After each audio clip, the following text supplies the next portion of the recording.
Hello students, मैं तौफीक खान आपका अपनी क्लास में बच्चों बहुत बहुत स्वागत करता हूं। बच्चों, रासायनिक बलगत की लेसन के अंतर्गत अब हमारी हेडिंग है शून्य कोटि की अभिक्रिया की अर्ध आयुकाल, हाफ टाइम।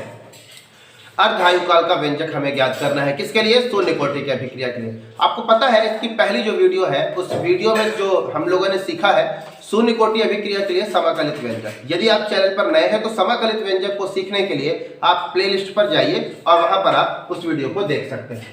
खैर, हम देख रहे हैं शून्य कोटि की अभिक्रिया की अर्ध आयु का व्यंजक। तो बच्चों, सबसे पहले अर्ध आयुकाल क्या है? तो अर्ध आयुकाल देखिए क्या है। अर्ध आयुकाल, इसे T1/2 से प्रदर्शित करते हैं, ठीक है, T हाफ से प्रदर्शित करते हैं। क्या है ये?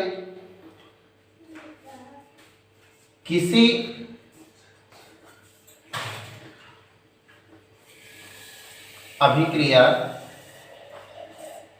अभिक्रिया का अर्ध आयुकाल,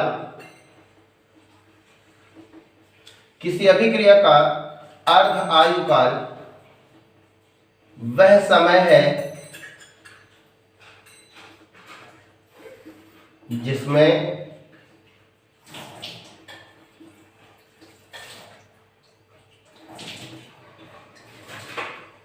अभिकारक की सांद्रता यानी कि मात्रा, अभिकारक की सांद्रता अपनी प्रारंभिक सांद्रता से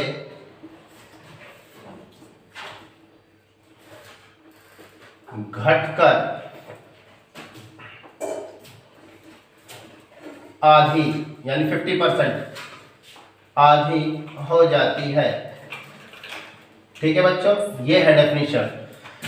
क्या है किसी अभिक्रिया का अर्ध आयुकाल? यानी किसी रासायनिक अभिक्रिया का हाफ टाइम। एक ऐसा टाइम है, अर्ध आयुकाल एक ऐसा हाफ टाइम है जिसमें जो अभिकारक की सांद्रता है, अभिकारक की जो मात्रा है, वो मात्रा अपनी पहली सांद्रता के, यानी कि जब t=0 है, जब समय चला नहीं है, तो प्रारंभिक सांद्रता को किससे दर्शाते थे? R0। मैंने आपको बताया था R0 से या A से।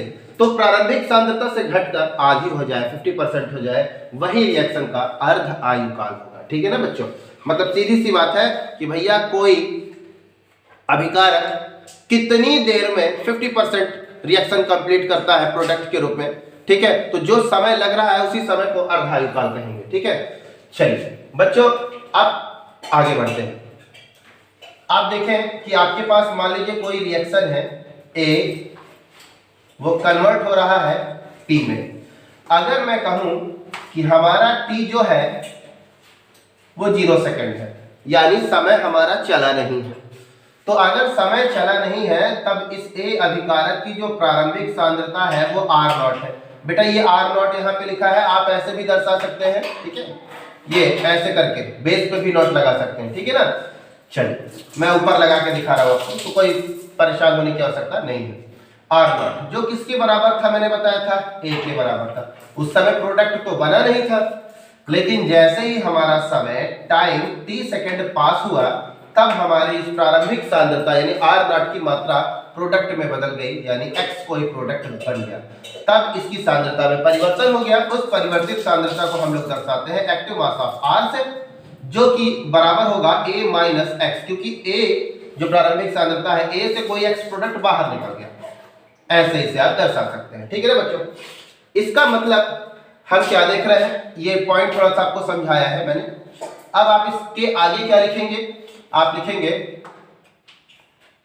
किसी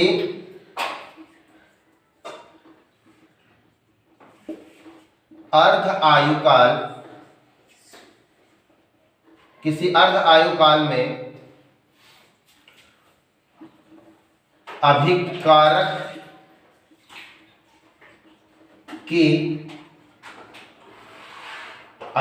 की प्रारंभिक सांद्रता।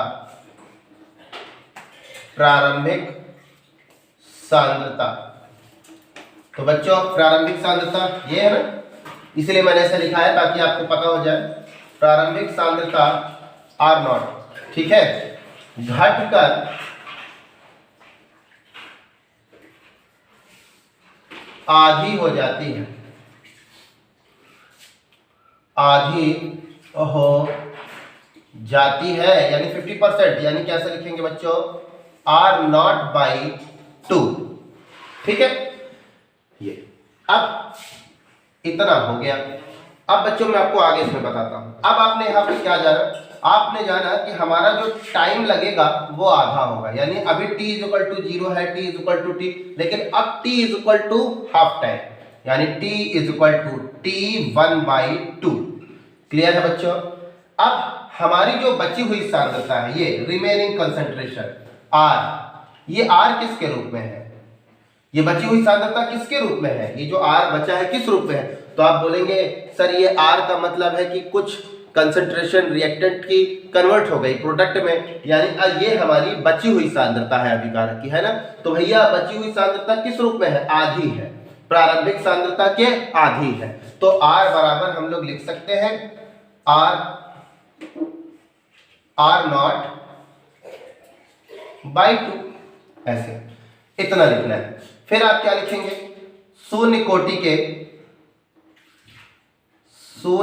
के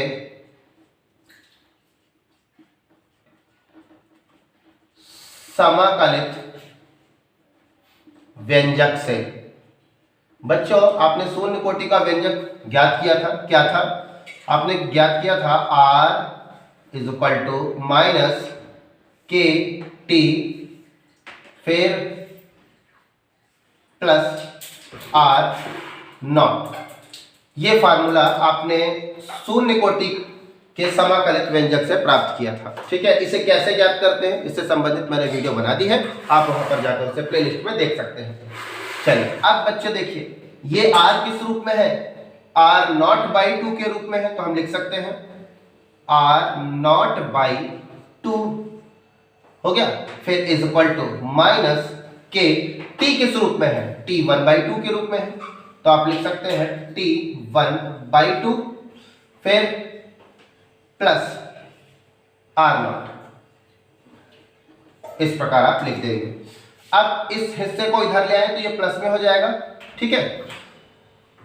तो अब आगे बढ़ते हैं, इस हिस्से को इधर ले आते हैं तो हो जाएगा K t1/2 is equal to R naught, ये उधर चला जाएगा माइनस में, माइनस आर नॉट बाई 2। अब इधर से हल करते हैं, फिर यहां से लिखते हैं के t1/2 is equal to, LCM ले लेते हैं, एलसीएम आएगा 2, ठीक है। तो ये हो जाएगा, 2 एलसीएम लेंगे तो इसके नीचे 1 मान लीजिए आप, तो 1 को इसमें डिवाइड देंगे तो 2 आएगा, 2 को इसमें मल्टीप्लाई करेंगे तो आएगा 2 आर नॉट, 2 का डिवाइड इसमें देंगे तो 1 आएगा, 1 का मल्टीप्लाई इसमें कर देते हैं तो आर नॉट,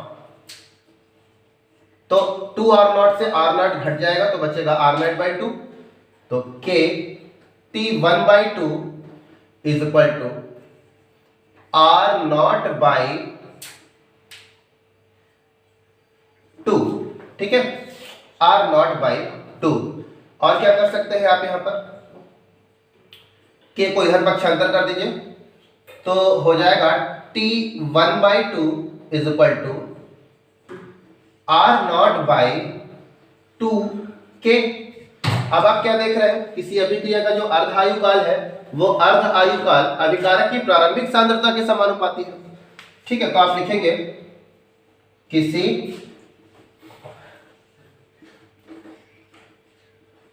अभिक्रिया, किसी अभिक्रिया का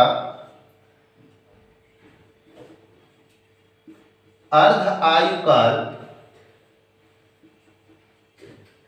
अर्ध आयु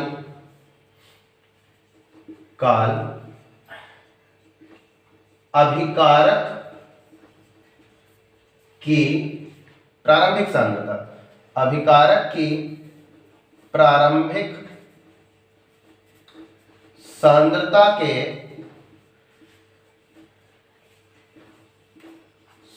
समानुपाती होता है। ठीक है बच्चों, तो क्या कह रहा है, किसी अभिक्रिया का जो अर्धायुकाल है, हाफ टाइम है, वो अभिकारक, ये आर नॉट, अभिकारक की प्रारंभिक सांद्रता, आप देख रहे हैं प्रारंभिक सांद्रता को आर नॉट कर सकते हैं, अभिकारक की प्रारंभिक सांद्रता के समानुपाती होता है। ठीक है बच्चों, इसे आप एक रूप में और लिख सकते हैं, T1/2 is equal to, R naught का मतलब है ए, तो आप यहाँ पर A/2 के भी मेंशन कर सकते हैं। यही है बच्चों आपका अर्ध आयुकाल का व्यंजक शून्य कोटि के लिए। उम्मीद है आपको ये मेरी क्लास समझ में आई होगी। धन्यवाद।